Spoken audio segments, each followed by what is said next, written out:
Hello and welcome back, everybody, to the No Bad Dogs podcast with me, Tom Davis, America's canine educator. Today, I'm sitting down and having a conversation with my good friend, Kelly Lund. Kelly is owner of Loki The Wolfdog, a very really awesome duo on a bunch of different social media platforms that have become social influencers, basically because they have a really great relationship, and many of you out there know Loki very well and follow his every move, and their relationship and their life is basically created and really paved off a really great relationship that I hope everybody gets a chance to have at one point in their life. And so that's what we're sitting down to talk to today, and welcome, Kelly.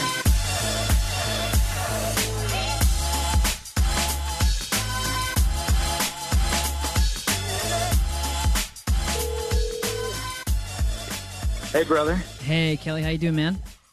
Good. You? Good. How's life? It's good, man. Busy. Packing up, heading out to Portland in a few days. You're going to be out there soon, right? Yes, sir. I'm going to be out there in April, actually, here in a little bit. A couple weeks, 3 weeks, I think. So, nice.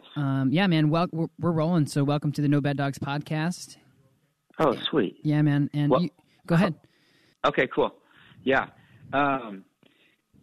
Anyway, yeah, my name's Kelly Lund, and my dog's name is Loki The Wolfdog on Instagram. And we live in Denver, Colorado, and we are what you might call social influencers, which kind of evolved over the last few years. At first, we didn't set out to be that, but it just kind of evolved into that. And we travel around quite a bit. We live part-time in Portland as well, and Portland, Oregon. And yeah.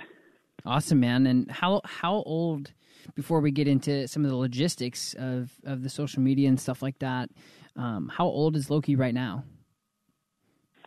Loki's 5. Cool. 5 years old. His mom was a husky and his dad was a wolf and a malamute. So he's what's called a low content wolf dog. Cool. Which means he's more dog than he is wolf. Right. Yeah. Cool, man.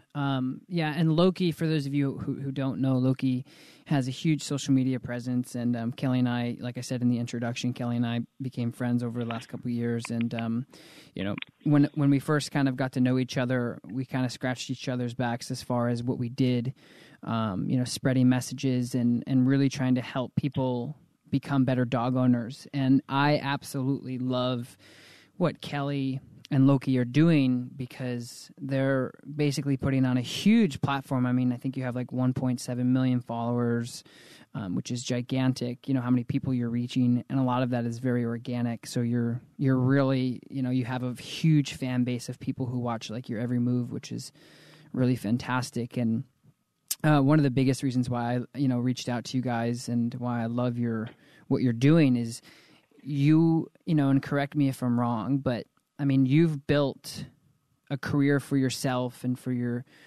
dog and a lifestyle. And really, it's not, all you're really doing is showcasing like what it's like to be a good dog owner.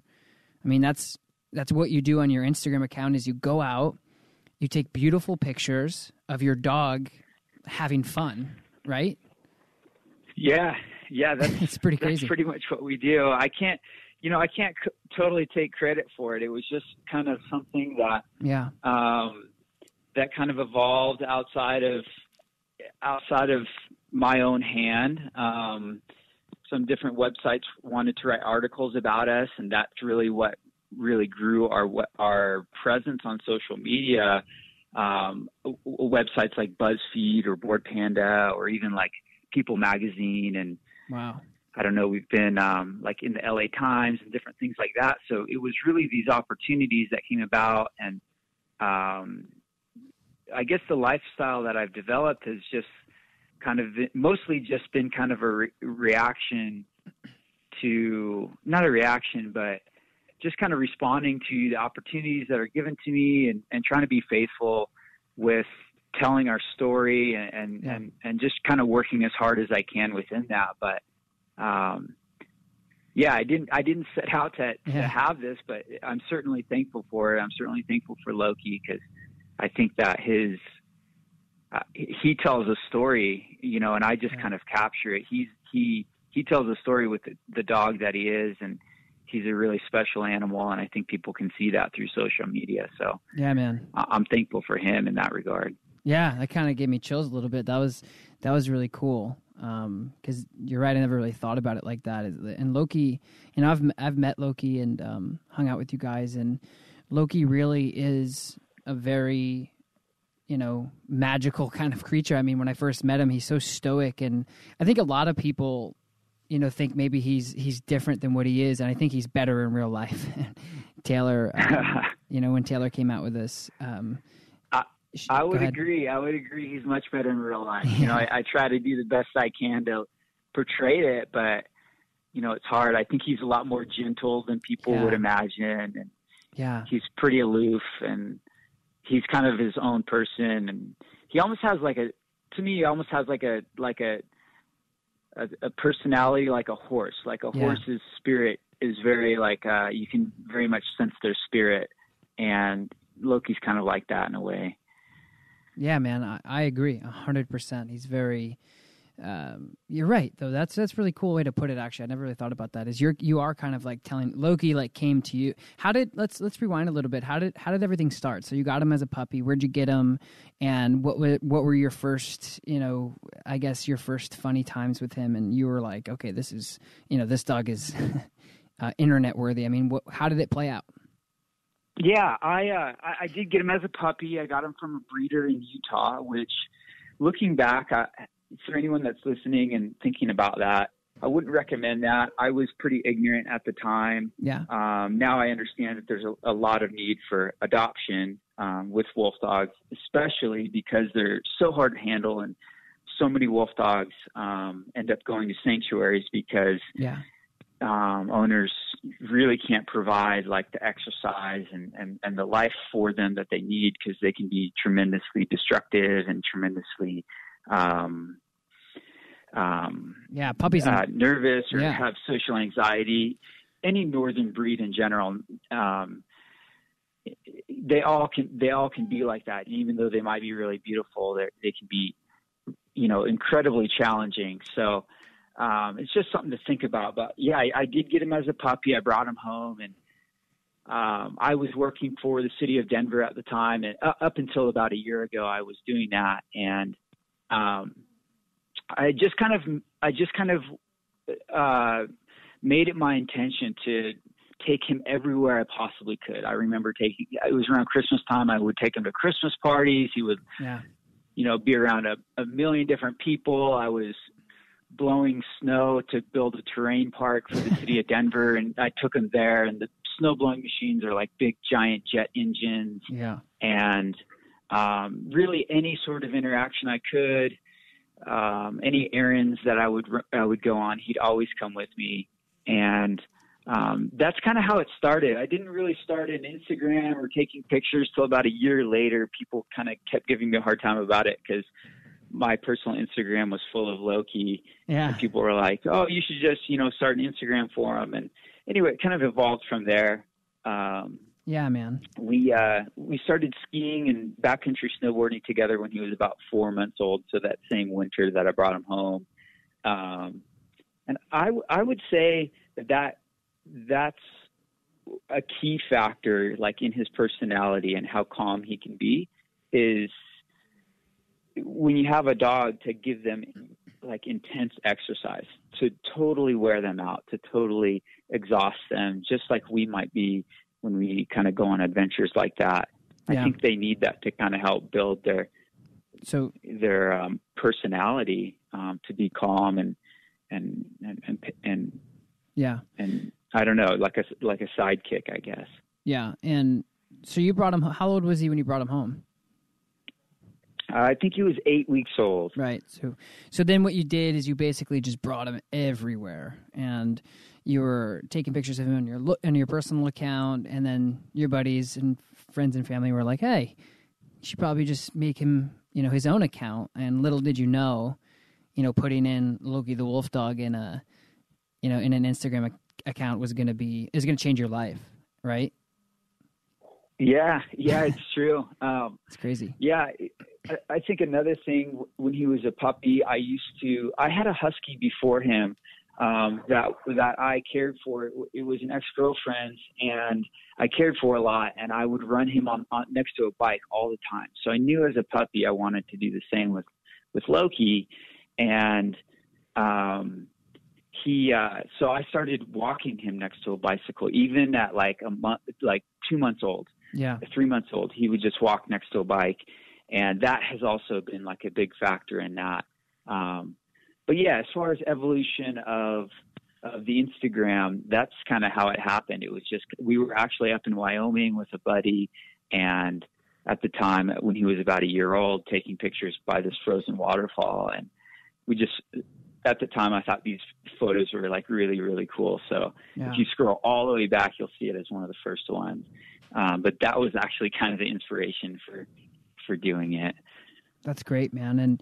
And I love, and a lot of this, conversation we're going to be having is going to be a lot about dogs and travel and what to expect. But I think it's important for people to understand that, I think that, I think over the years you've gotten some guff for maybe people saying that you kind of force the social media, or people are saying maybe don't let your dog do this or let him do that, or why would you put him here, why would you put him there? And I don't know if that happens. I mean, I get stuff all the time like that, and I'm just assuming you're on a way bigger platform, and I'm assuming you get stuff like that. But I think it's important for people to understand that you started very organically, and it's something that, like you said, it's very magical how it happened. Is you're basically documenting Loki's life. You're not, your intentions were not to, make a career out of it by any means. I think that's important. Yeah, that's true. Those conversations happen, or people comment about that all the time. Not all the time, but definitely from time to time. Like, oh, you're using your dog, and things like that. But I think the reality is, like, I'm just trying to provide the best life that I can for him. And me, working with social influencing and different companies and things like that provides him far better of a life than if I was still working 9 to 5 and he was, either an office dog or a stay-at-home dog or whatever. From his factor, like, he doesn't feel like he's being used. He doesn't have like a pride complex, like, that he's selling out or something like that. He's just enjoying his life with me, because most of the work that we do is just us taking photos in the wilderness, and occasionally we do some bigger things. But either way, I think, I think you guys are... He's happiest because we get to spend every day together. Yeah, and the time that I spent with you guys, that's exactly what it was. And I didn't know what to expect when I came out and hung out with you guys, and it was such a really rad time. It's something that I'll, remember for a long time, because it's like I was saying in my other podcast is, I work a lot, and I don't really get to hang out with a lot of people with like-minded and like-minded people that, understand the same concepts of dogs and things like that. So I remember when I went out there, I was like, I don't know what to expect at all. And not that I was expecting anything. I was like, this is going to be cool. I can't wait to see like how Loki and Kelly interact, because that's really that's what really drew me to you in the first place. As I was like, here's a guy that he's making a career off of being a great dog owner, and he's sharing it with millions, potentially millions and millions of people. And if people were to look a little bit further than a really nice picture and say, man, I have a backyard, or I have a local stream, or I have a local field that I can run in, or something like that. That's what I really love about you guys. And when I went out there, that's exactly what it was like. Is you basically let Loki out, and he just goes, and you pretty much just follow, and you keep him at a short distance, and he kind of like looks back, and you guys have just such a great relationship. And I think it's something to really, dog owners should, kind of really look at and take notes a little bit, that you're living such a cool life, and people are maybe envious of it and look at it and like, man, that guy's so lucky. And it's really just maybe a little luck. But I think, dude, you really are just a really great dog owner. And that's what's become of all of this. And you take really great photos, and Loki's really beautiful.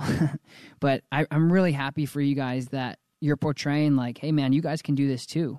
when you guys can go out and be with your dog and let him run or let her run and have a really great time. And that's something that I really enjoyed watching between you guys. Is it's real. It's not, let's go take some photos for this company. You guys are really living it. You're the real deal, which is awesome. Thanks, man. That means a lot. And yeah, I'm definitely passionate about giving him as much freedom as possible, and also expecting a lot out of him as far as, behavior and listening to me. So it's kind of a give and take. Yeah, exactly. And talk to me a little bit about your experiences, as kind of going back a little bit as puppyhood, going into now he's 5, but like, what were like the 1s, 2s, and 3s like? Because I know Malamutes, can be a bit stubborn and things like that. So what were some things that you struggled with in the early beginning besides, maybe him sleeping all the time because he was growing, but what are some things like that you struggled with? Yeah, definitely. I saw that as a question. When I've heard that when dogs turn about 8 months old, they kind of all of a sudden become probably the hardest to handle. And that was very true for Loki. Right around that time, 8 months old, I'd say he started really tearing things up. He would, be in the backyard and he would tear the screens off the windows of the house. And what would he do? Just like bite them? Or? Chew up electric toothbrushes, chew up shoes, chew up, expensive reading glasses, and all the rest. It was, it was as much as any dog. And whenever that happened, I would just try to like really exercise him as much as possible. It's not necessarily like that day, like I exercise him, so he's going to be a good dog that day. It's more of like a long-term investment. So yeah, that kind of continued. He definitely liked to escape. If I would leave him in the backyard at all, he would oftentimes escape. He wore a GPS tracker when that happened. I still have it. And, sometimes if I was away, I'd call up my neighbor and she would go track him down. So yeah, definitely nerve wracking because I have a solid 6-foot fence, presumably, unescapable. He doesn't really dig under it, but he found even like a little knot in the fence and like broke through it. I don't know how, I guess with his head, and escaped that way and escaped different ways throughout the years. And, so yeah, it's a lot to handle. So he was like that. And he would probably still be like that. Yeah. If I was not able to, be with him all the time, he would probably, if I went back to having to leave him in the backyard, more often than not, then he would probably find ways to escape. And, even last year we were, in Southern California, and I had to leave him in a hotel room for a few hours, and he escaped out of a hotel room by pulling the heavy hotel door inward open towards him. And it's on springs and it's heavy. God. And he escaped 4 times, and I came back to the room with a note on my door from the maid telling me that he had escaped. I could totally see that. Yeah, it was so gnarly. I couldn't believe it. I still can't believe he can open sliding glass doors with his nose. And so he can be intelligent. I mean, that's incredible. So I can just picture, you going out for something, and then like Loki's like, well, Dad's gone, so what can I do to go find him? Because you guys have such a great it's like the double-edged sword is you have such a great relationship. So when you leave, he's probably like, well, now what do I do?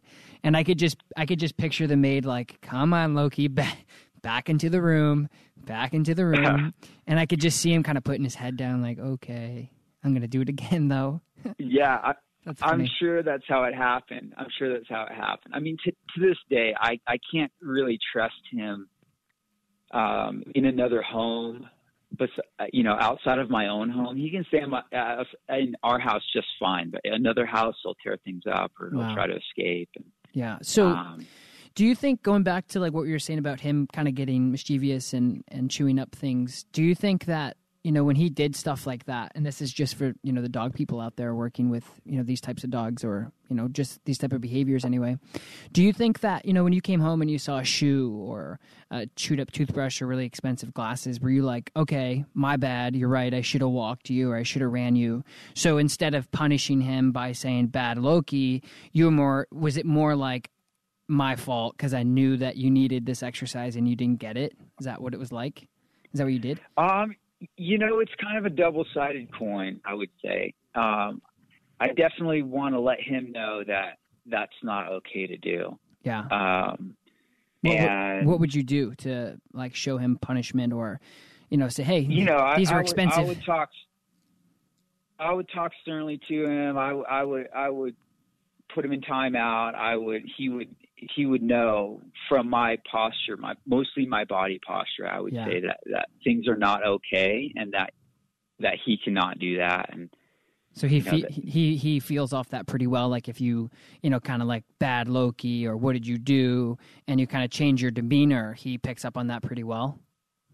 Yeah. Yeah. That's cool. Yeah. That's still to now I can like say very few words. I can even just, if something happens and I can just call him in a certain tone, and he knows what he had happened. He knows that he shouldn't have, chewed something up, and he's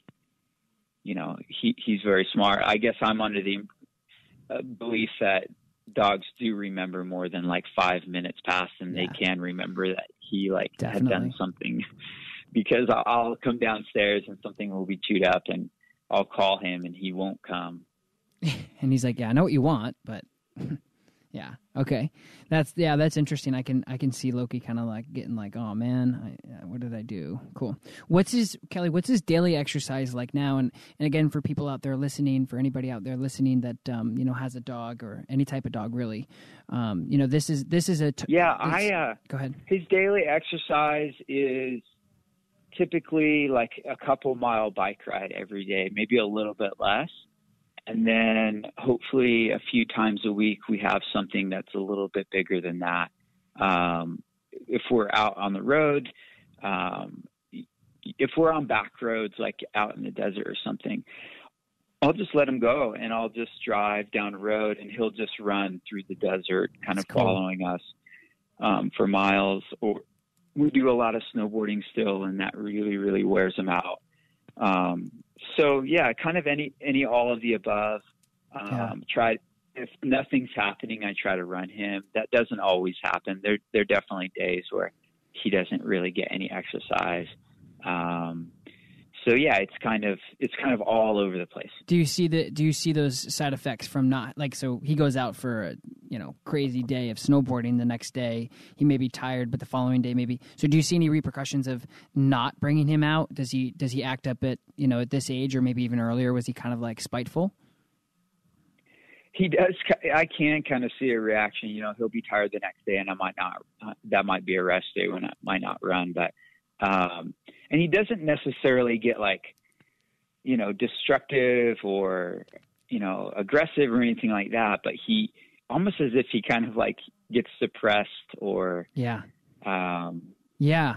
just kind of depressed actually would be the best way to describe it. He can get a little rowdy, but not really too typically. Yeah. I remember when we were there, we were chilling in your house, just drinking coffee and talking about life, which was fun. I remember when we were like, all right, man, let's load up and go on an adventure.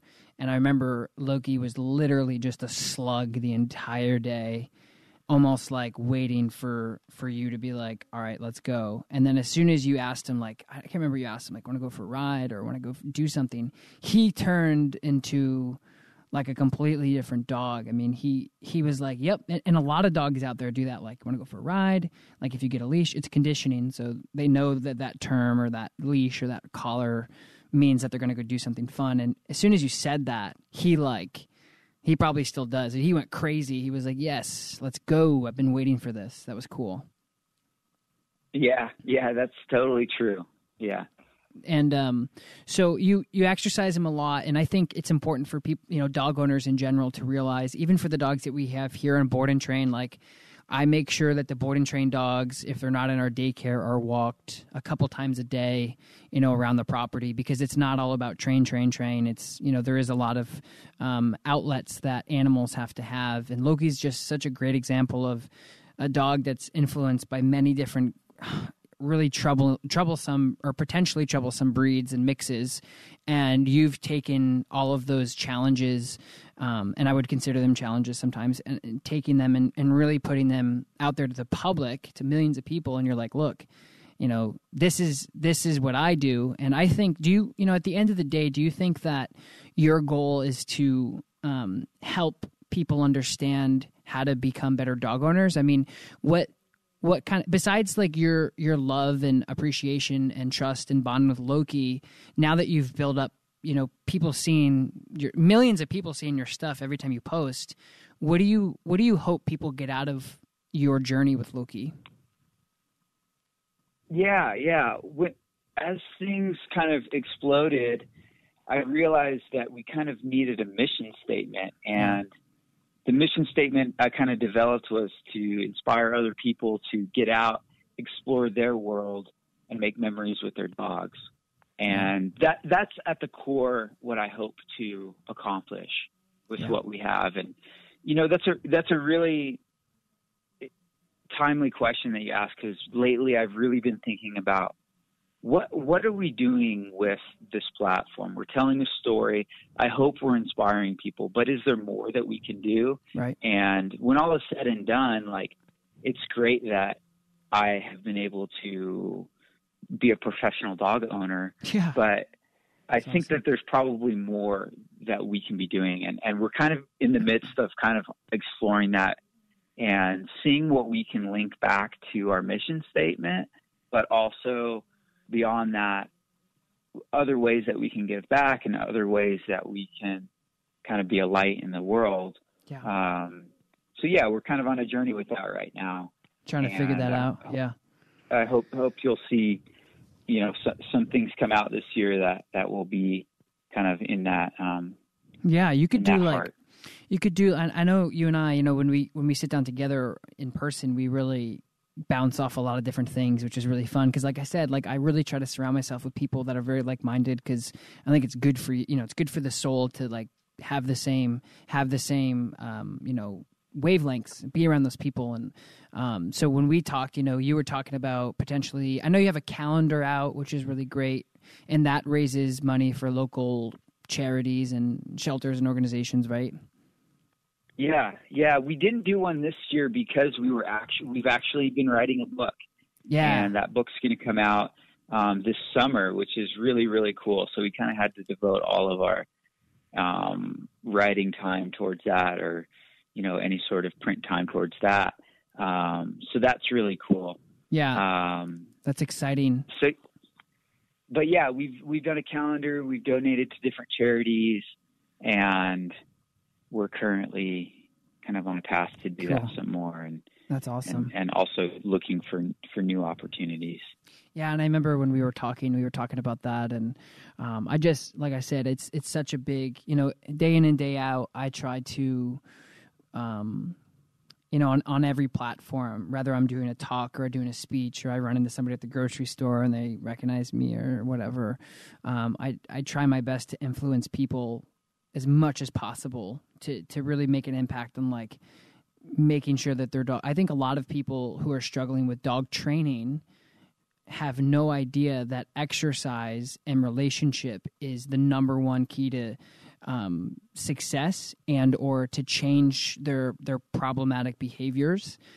People literally keep their dogs inside. They let them out to go potty, and then they bring them back in, and then they wonder why their dogs are doing all these things. And you post things like on your story, on your Instagram story, of Loki. Just, I mean, it's inspirational for me. Even I'm like, man, these guys are like out in the wild, like throwing snow around.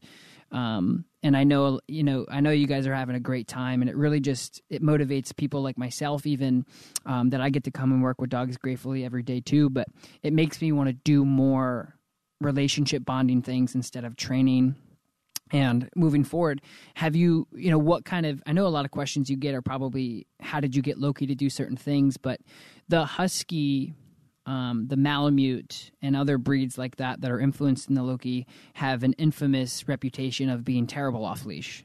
I mean, you probably get that question all the time. So what are some things that you did, or what are some training techniques that you can give people advice on about the breed and how to overcome these primal instincts of like, hey, I don't want to listen, I want to run?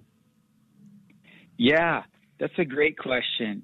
One, for Loki, I started young, and he was really young when we started going backcountry skiing, and the snow is so deep that he really can't go too far before he gets too tired unless he's walking like in my path. Yeah. So that was a really good way to start out. And I haven't really done anything specific. I didn't, take him to a trainer growing up. I've had dogs my whole life, and I'm pretty aware of their needs. But I didn't really do much specific. I just kind of would give him as much freedom as possible. And there's kind of a risk to that for sure. And you got to be aware of that risk. Yeah. And we all take risks every day. So you just kind of have to weigh out how big of a risk it is, and if in a certain situation you're willing to take it. So when he was off leash as a younger dog, and I wasn't quite sure how well he would do, there's a risk to letting him off leash when we're in the woods. Yeah. I think picking your battles. Picking your battle. Yeah, exactly. And he would wear a GPS tracker, and I managed a high ropes course on a large piece of property at the time when he was younger, and I could track him down with his GPS tracker if he ran off. But it's just kind of giving him freedom, but also at the same time having a posture towards him that like it's my way or the highway, and I'm the boss, and he's not just going to go do whatever he wants. But at the end of the day, like I still am the boss. So you can't just have like one without the other, I think. Yeah. Which is the big factor. But outside of that, like he doesn't really respond to treats. So I didn't really treat train him or anything like that. And, it was just kind of small baby steps, I guess, as things kind of progressed. Yeah, and I think, like you said, Kelly, I think it's important to understand that there are battles to pick, and that's a question I get all the time: is how do I get my dog off leash, and blah blah blah, all these different things of dogs being off leash. And I think that's exactly it: is you have to pick your battles. And one of the things is with you and your lifestyle. You travel a lot, right? And you're always in the backwoods, if you will. So, mountainous type things. You're from Colorado, so there's a ton of great opportunities to hike and go on trail walks and things like that. And a lot of times you have to be careful about not only like, will your dog come back? It's about, kind of grounding and saying there's potentially going to be some off-leash dogs that may not listen to their owner and come back. And that's always got to be like kind of nerve wracking, because as much as you love Loki, I mean, he's a huge, I don't want to say asset, but God forbid anything happened to him, it would be detrimental to a lot of different things, unfortunately. But, having him off leash and another dog may not be nice. I think that's something, I guess, refining of what we mean about picking your battles, because that's really big. I remember when you and I were out on a walk, we ran into another dog. I think it was a husky, and and I was like, and for me and like the professional side, I was like cringing my teeth. I'm like, I hope nothing happens, because there's so many off-leash dogs, especially in Colorado. Have you ever run into like any issues with him being off-leash and being so? I mean, I know Loki's 5, but how much does he weigh? I mean, he's pretty big as far as size, but how much does he weigh? Yeah, he's pretty tall. He's like 30 inches at his shoulder, but he only weighs about 75 pounds right now. Right. And that's pretty normal. He usually fluctuates between like 77. Have you run into depending on to those issues, of Loki being off leash and kind of another dog running up to him and kind of has there been any scuffles or scary moments where you're like, holy crap? Because you're off leash a lot. I'm trying to think of anything. That's good. There if you has can't, definitely been some times where I don't think I've ever been in the woods where Loki has, gotten in a fight or anything like that. Good. With another dog. You got to be pretty aware of it, and he's pretty non-confrontational with other dogs. If he senses that another dog is going to be aggressive, usually he kind of keeps his distance, which is really nice. Yeah. But more than that, as an owner, you really have to keep your head on a swivel more than him. You really have to be aware of what's out there more than him.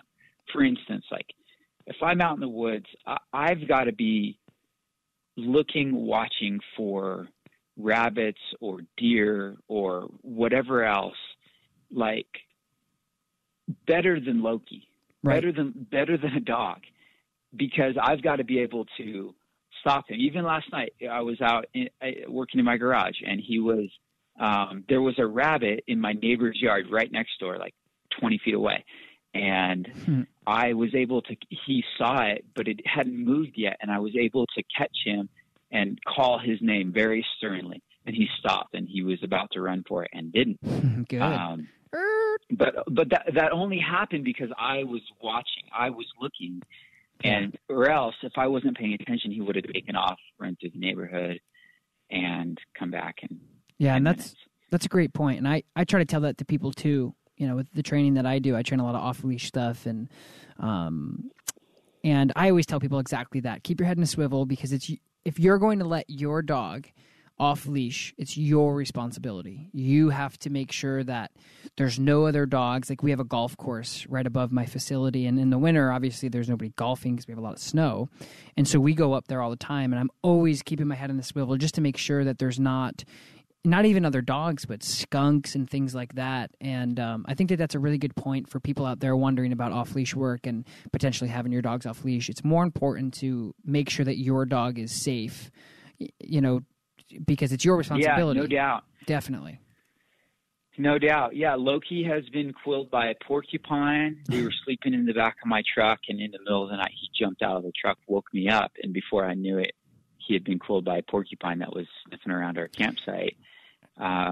Fortunately, porcupines aren't typically a life or death situation, so we took off, went down to a vet clinic, and I think you told caught them all. Was that in Alaska, or was that a different time? Bailey, Allie's dog got quilled by a porcupine in Alaska. That's in what like it was. 3 minutes of being out of the truck. All of a sudden, boom, he got quilled, and luckily I had already been through that with Loki, and I was able to. It wasn't that bad, and I was able to pull them all out. Good. Tell me about that a little. Tell me. Not to interrupt. Sorry, Kelly. Tell me about that. No, go ahead. Tell me about that a little bit more, because I love dogs. I love the outdoors. I love the freedom. Makes me super jealous. You get to do this type of stuff all the time. Explain to me when you're. So you guys travel, right? So I can just imagine you pulling up. Did you have you had your Tundra, right? Your truck? Yeah, we had the truck. We pulled up to a spot, let them go to the bathroom. I think I was actually going to work on my computer for a few minutes because we had some service, which is kind of a rare thing in Alaska. Yeah. And anyway, I took them out, and they kind of went down by this big Alaskan river through the slow brush. And I think I called him, and he didn't come back. And so I walked down there, and Loki came back, and Bailey was nowhere to be seen. And usually when they're chasing a wildlife, they kind of have this like brother mentality where like one of them will do the chasing and the other one's like, I'm a good dog, I'm going to stay back. And like, I'm the check good boy. Me out, Dad. Like I'm the good child right now. And that's what happened. Loki was the good child at the moment. And then moments later, Bailey came back through the brush with quills all over his nose. And we never ended up even seeing the porcupine. I'm sure he walked away peacefully. But anyway, we just got him in the back seat of the truck, laid him down, Allie tried to hold him down as best as possible. I grabbed a pair of big old pliers and Plucked him out. Pulling him out, which is basically what you do. Welcome to Alaska. With porcupine quills. Yeah. So what an experience to be driving through Alaska, you know, with your best friends and being able to experience that and capture that on some beautiful pictures and stuff. But I've never been to Alaska. I certainly want to go. Explain to me what you felt when you started like seeing the snow-capped mountains and the streams and the rivers, and you're just literally going through a wilderness paradise with some of your best friends. I mean, explain to me what you felt at that time, like how, you know, what was it like to do something like that? I know when I get into situations where it's very serendipitous, where you're like, man, this is just surreal. It's got to be what it was like for you guys, right? Yeah. Man, it's incredible. Alaska is such a wild place. It feels like the frontier. It feels like you're living back in the Wild West just because there's so few people. Yeah. Roads kind of only go where there's some sort of necessity or industry. Wow. And we just could kind of camp wherever, oftentimes like out on these big Alaskan river bars. Wow. And it's incredible, man, but it's also like it puts you on your toes because, you know, that was my second time going to Alaska, but I'm not familiar with it enough to like understand how much freedom to give the dogs per se. So much of the time we had them stick very close to us because of bears, because of moose. Moose can be very aggressive, even wolves. So any of those situations, especially through British Columbia, there's so many bears driving through British Columbia. We like never let the dogs out of our sight, and we're very conscious about where we camped, and actually ended up camping quite a bit in campgrounds in British Columbia because I think we were just a little bit like ignorant and unaware of like how much freedom we could have camping around so many bears. So yeah, it's an incredible experience, man. Like it's a true adventure just to be out there. It's a lot of driving though, I'll tell you what.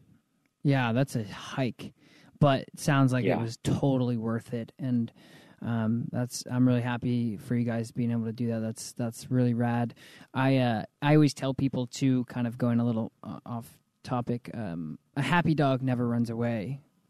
And if your dog is content with you and understands you, and that's really why I like I said, I wanted to create a relationship with you, is because I saw what you were doing, and your relationship first and training really, like you said, and for everyone out there listening, you know, you didn't really do any formal training, and that's huge. And I wouldn't have a business if everyone was like you. So that's something to say. But it's true, though, is if you have a great relationship with your dog, aside of like competitive obedience and things like that and sports with your dogs, you really don't need to go in and condition and train for things. A lot of bad behaviors are created off you don't know your dog. You're too into other things, or you're just not aware, and maybe you shouldn't even have an animal. Maybe you should just stick to like a Tamagotchi or something like they used to have. But I really love that you're able to experience things like that. And there's people, dude, there's people out there on so many different levels that could have went up to Alaska and let their dog off leash because of the freedom they thought they had, and their dog literally just goes into like a bear den or just runs away and never comes back. But the relationship, I don't think anything has to do with training with you and Loki. The relationship between you two is what is bonded, of like him coming back and him like not wanting to leave because he's happy and fulfilled. And I think dogs who are unfulfilled will run away and find trouble somewhere. And not that Loki doesn't get into trouble, but a lot of times the only time it does happen is if he's not fulfilled with something, or if he's, you know, if you're not around. And it's a constant game, I'm sure, but it's really cool. You know, you get to be able to do that. And I think me as a canine professional looking at your lifestyle with Loki, it's just such a nice, refreshing thing to see, because I'm like, why can't people just understand that this is what dogs need? And I'm really, really happy to be able to talk to you about it. So right now, like, I know that so we're going to go back a little bit maybe to the talking about like Instagram and things like that, because I think it's really awesome for anybody out there that has a dog.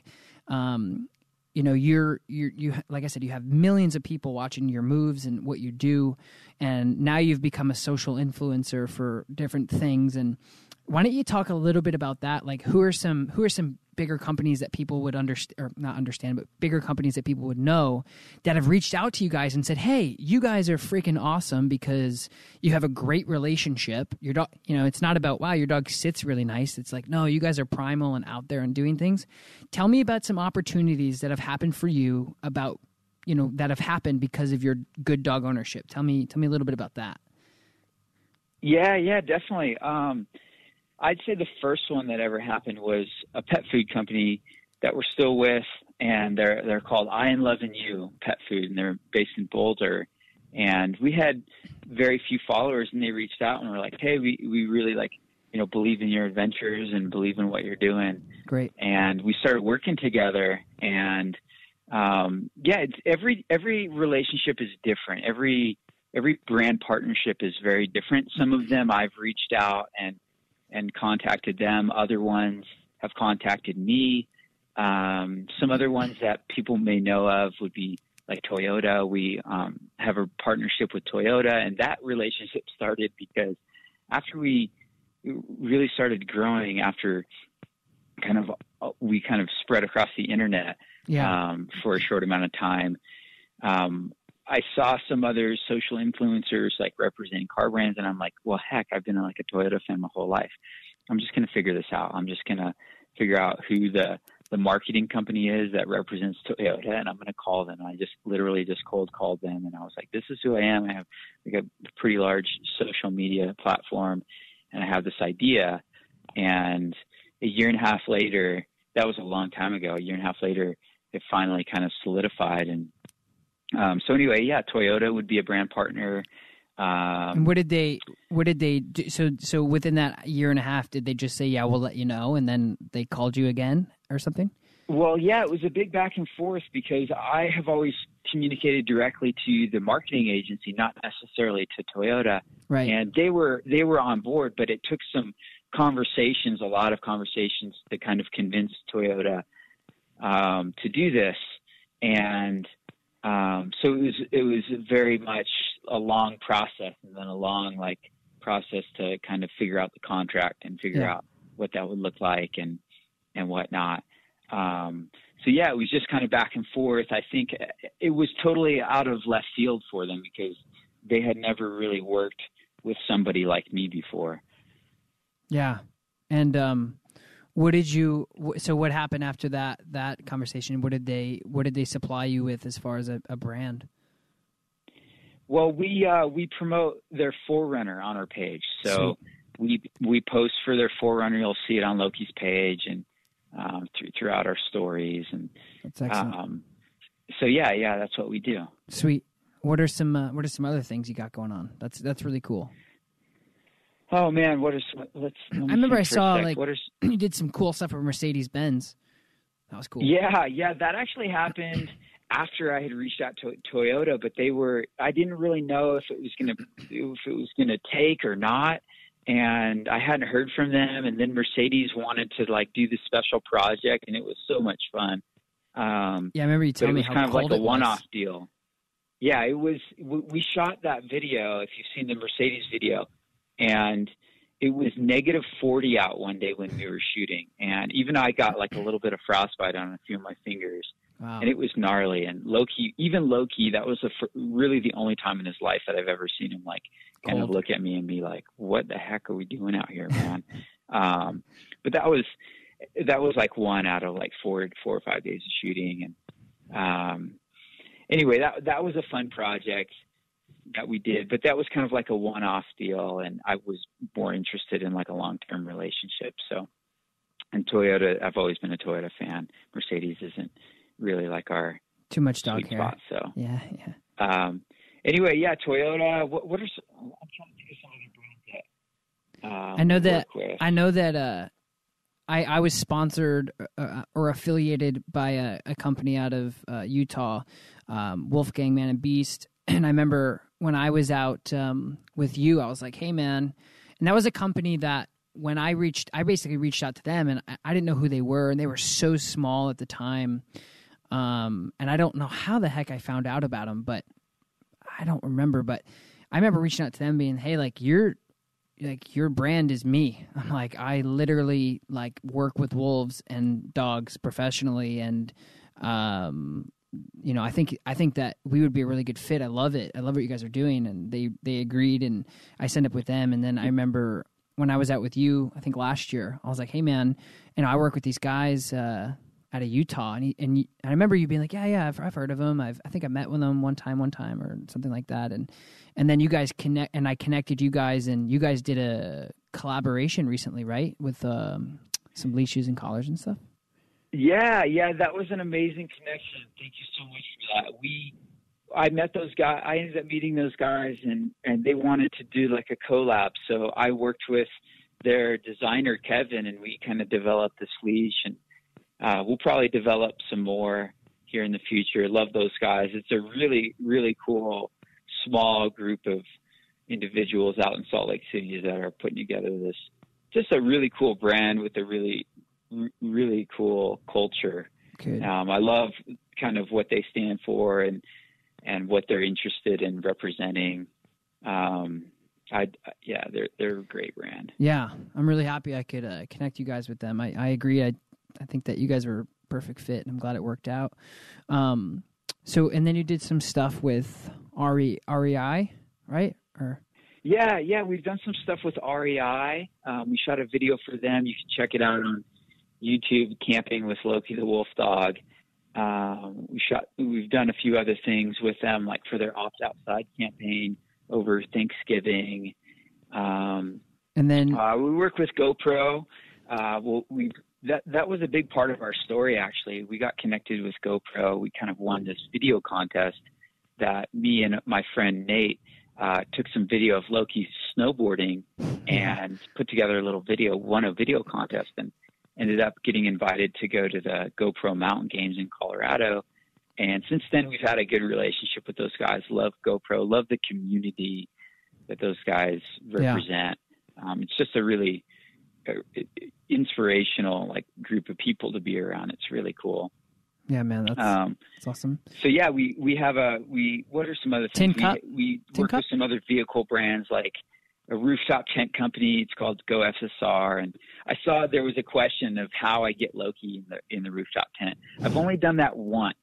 Typically the dogs sleep down below us. So they typically either sleep in the back of the truck with the windows open or in the 4Runner with the windows down, cracked. And I just pick them up and I just carry them up the ladder and pick them up and carry them back down the ladder. And it's, my heart's pounding by the time that's over, but we did that for a video last year. And then I think I said 10 Cup Whiskey. Did you guys do something with them? Yeah. Loki's, I like to call him he's the spirit animal of 10 Cup Whiskey, which is a whiskey brand out of Denver. And we've done some photo shoots with those guys, had a blast. Yeah. Cool, man. All right. So right now so fast forward and rewind. I want to kind of recap on some things. You basically, got Loki, started this social media account, and then it kind of grew and grew and grew and grew. And now you do this full time. You travel the country and you work with all these awesome outdoor brands, and you get to pretty much live the best life ever with Lokes. And all of that, me looking in on that, really looks like, it was created off hard work, passion, and good dog ownership. And I think that you guys represent all of those things all the time. And I really love that. And I appreciate our friendship. And, you guys are doing some really great stuff. And what are your plans for this next year besides a book? I mean, I know you do a lot of stuff for travel. You've done some social media stuff for the different states. Is that right? Yeah. We've done some things with different states. That's crazy. A big passion because we're already traveling, and it's really cool to highlight areas in different ways. Like I said, we've got that. It's a book coming out. You can actually find it on Amazon already as a pre-order. What's that? It's called Wild Together.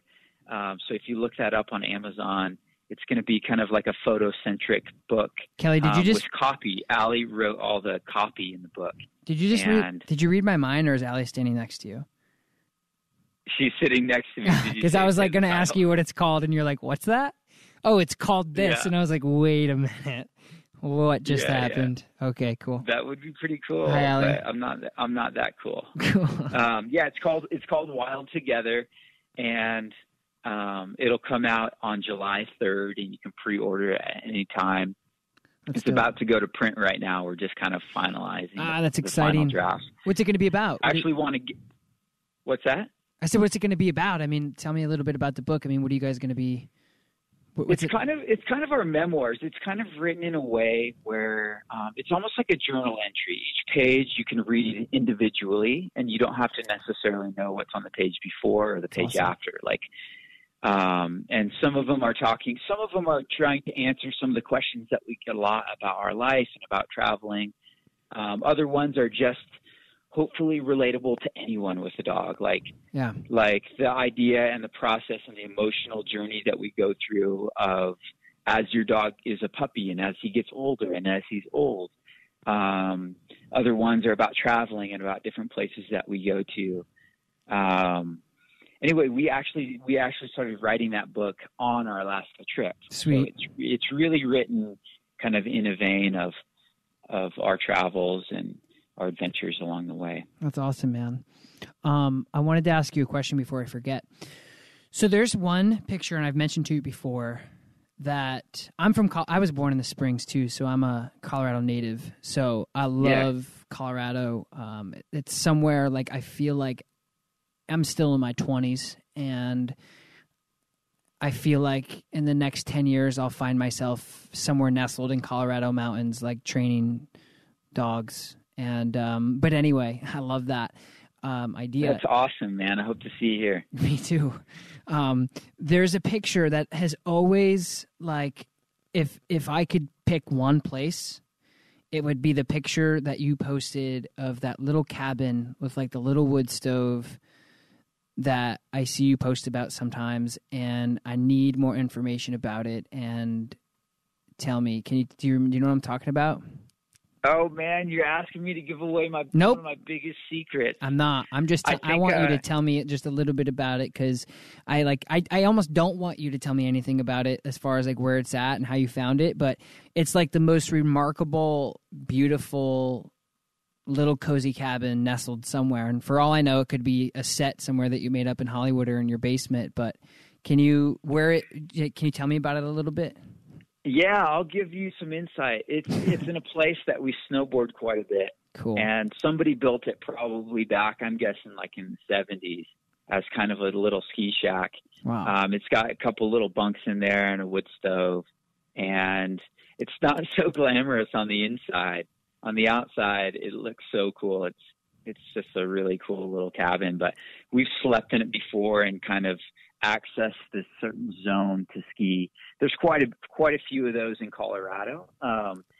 Most of them, though, are managed by like a system, and none of those you can have dogs at. However, occasionally you'll find some out in the woods that somebody had built like forever ago as like a little ski shack. Yeah. And those are kind of our sweet spots. They're pretty dumpy inside, but on the outside they're incredible, man. I think though, if you have a wood stove and a dog and like a good cup of coffee, I think you're good. I don't really. What more do you need, man? What more do you need? Yeah, I think that's all you need.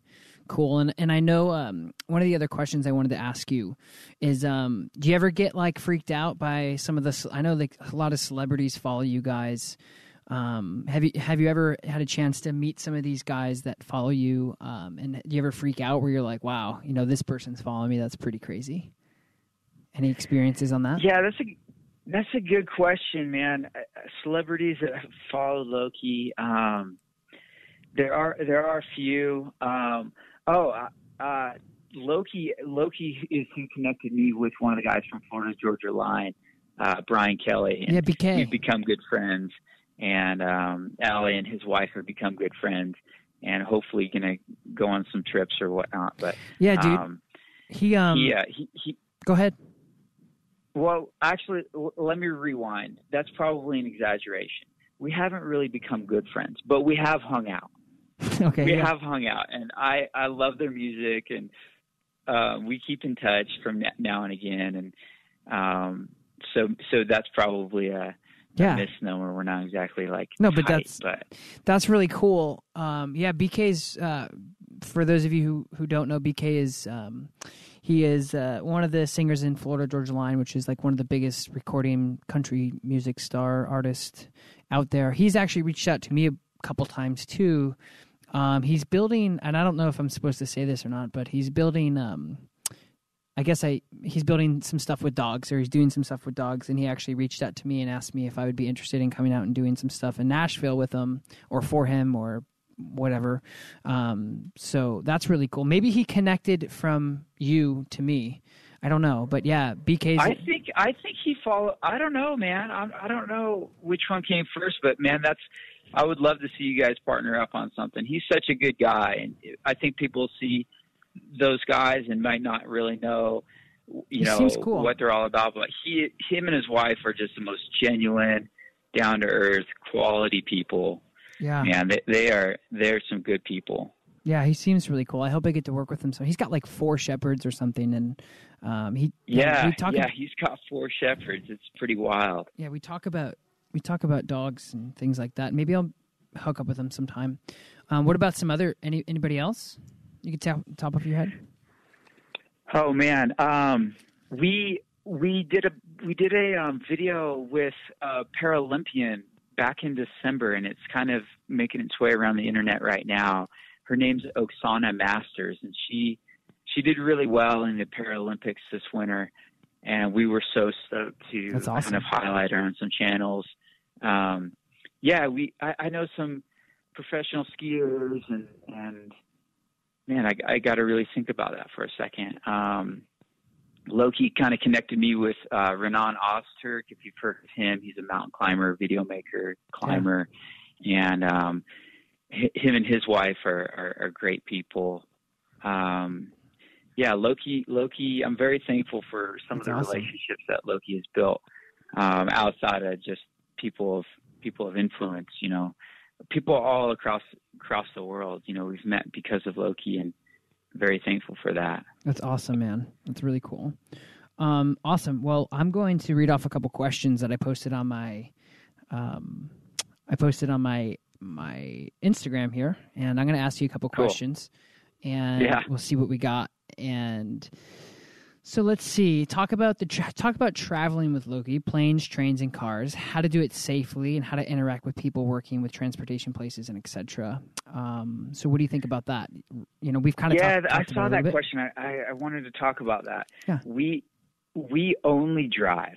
So first off, we only drive. I pray to God I'll never need to put Loki underneath a plane, and I'm not going to go the route of like getting him certified as a service dog, because that's a privilege for people who actually need that. And I don't want to abuse that privilege to like have Loki in the cabin.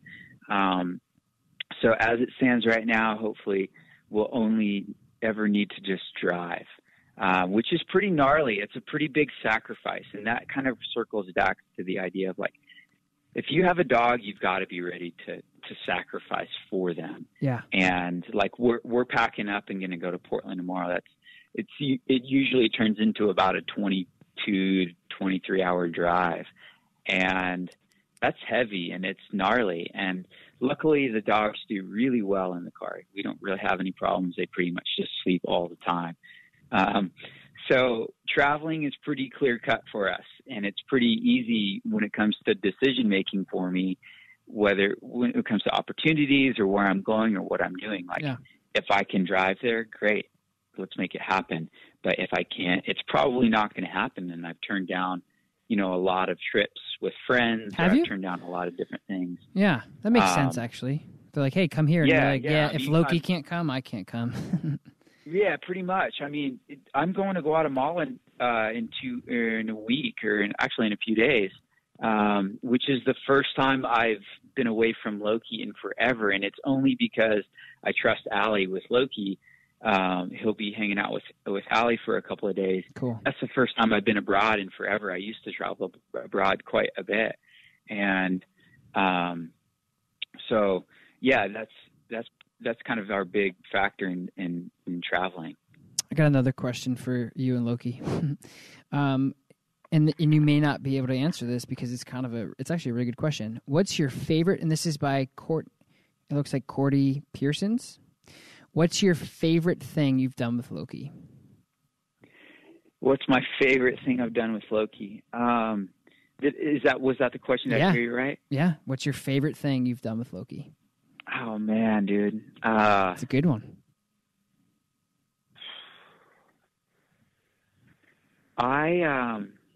That's a good one.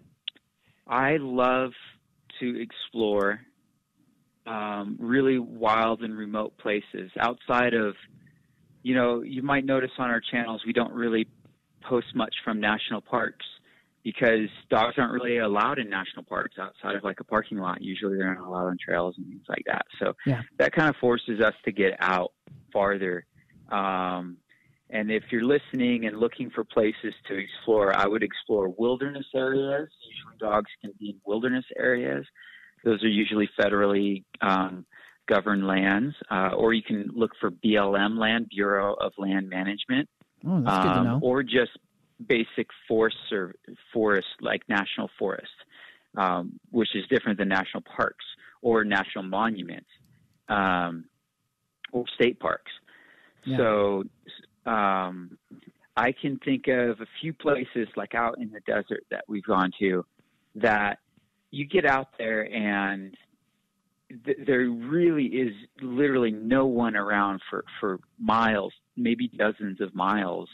And I think being out there just with the dog is a really, really like unique feeling. Like this, it's a feeling that you don't experience. Just the solitude factor of you being the only ones within earshot and within eyesight. If you were to get on top of a mountain and look, you might be the only person within eyesight. And that's a really, really fascinating experience. Yeah. And that's probably my fondest memory. That's great. And is it like, what makes it, I mean, at night, like the stars and stuff, that's probably pretty crazy, right? Yeah, the stars are wild, man. There's no light pollution. And it's really incredible when you get out there and realize how much the city lights or lights in general can affect the stars. And wow. Man, it's incredible. That's really cool. And then all the other questions we've actually pretty much answered. But before I forget, also is there is one of my clients has a friend that loves Loki, and he found out that I was connected to you and friends with you, and he actually sent me some coffee, and that was really cool. His name is Ken Sagaretto or something. And he sent me some really good, like, the cigar company, I forget, but it's like a really big cigar company. I don't smoke cigars, so I can't remember. But he sent me like these K-cups, and he wrote like this note. He's like, "Hey, Tom, keep doing what you're doing," something like that. And I think there was something in there about Loki too. So thanks, Loki, for the coffee, because you made that happen, and that's always good when I get free coffee. That's nice. Yeah. So if I were you, I'd be all over a coffee company. You got nobody right now that's like, "Hey, here's some coffee." Sorry, you cut in and out just a little bit. Do I have a? You don't have a coffee company that you're sponsored or endorsed by? I don't have a coffee company that I'm sponsored by. We worked with a company called Grounds and Hounds a little while back. That's cool. And they donate quite a bit of their money to feeding rescue dogs in shelters and things. Really cool company, but currently we're not associated with the coffee company. I might set that up for you and just dress myself up and one of my dogs as you and Loki and see if I can make that happen and just redirect. Awesome, man. Thank you. Redirect everything back to my facility. No, I'm just kidding. Cool. I did see one other question that I thought would be kind of funny to answer. Somebody said, how do you deal with fur in the truck? Oh, yeah. Shoot, I forgot that one. Yeah.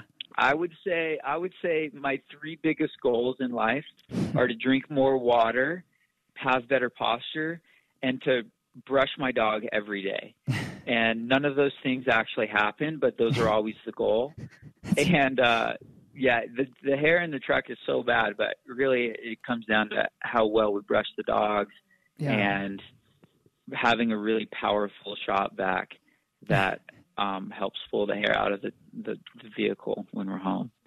Yeah, that's huge. I have so much hair. Like when people get in my truck, because my truck is usually just me from A to B, and then my dog's riding with me to A to B, and similar to what you do. And then like when other humans get into the truck, like I forget that there's other people out there that just don't work and love dogs the way that I do. So when they get in, they literally like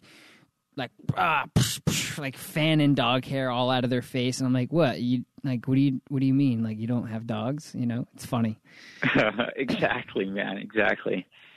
Cool. I think that's it for today. I'm definitely going to have you back onto the show, but I really appreciate your valuable time, man. And people can find Kelly at Loki The Wolfdog on pretty much any platform, and then you can find Kelly's personal account on what is Sharktooth? Is that what it is? It's Sharktooth with the F at the end instead of a TH on Instagram. Cool, man. I appreciate your time, like I said, and I think we should get together, get a road trip together, fly out, put on the, maybe put on a couple different Into the Wild soundtracks and hit the road and go somewhere and do some cool stuff. Heck yeah. And I appreciate your time, brother. And I'll actually text you because I'm going to be, like I said, I'm going to be out in Portland in a couple weeks. I'll text you, and if you or Allie are around, we can get coffee or something. And but either way, I look forward to seeing you sometime this year, and I appreciate your time, and we'll talk to you soon. Sweet, man. So stoked. Hopefully we can connect in Portland. Yeah. And I'd love to see you either way. All right, man. Thanks, man. I appreciate it. All right, brother. Have a good peace. day. You too. Bye. Thank you, everybody, for listening to the No Bad Dogs podcast with Kelly Lund and Loki the Wolfdog's owner. And I really do appreciate you guys listening along. I'm going to keep doing these things as long as you guys keep listening. So don't forget to subscribe and download. And for those of you who are listening on YouTube, smash that subscribe button, share it with anybody else you think that would like to see this. I appreciate you guys' valuable time, and I'll talk to you next week. Peace.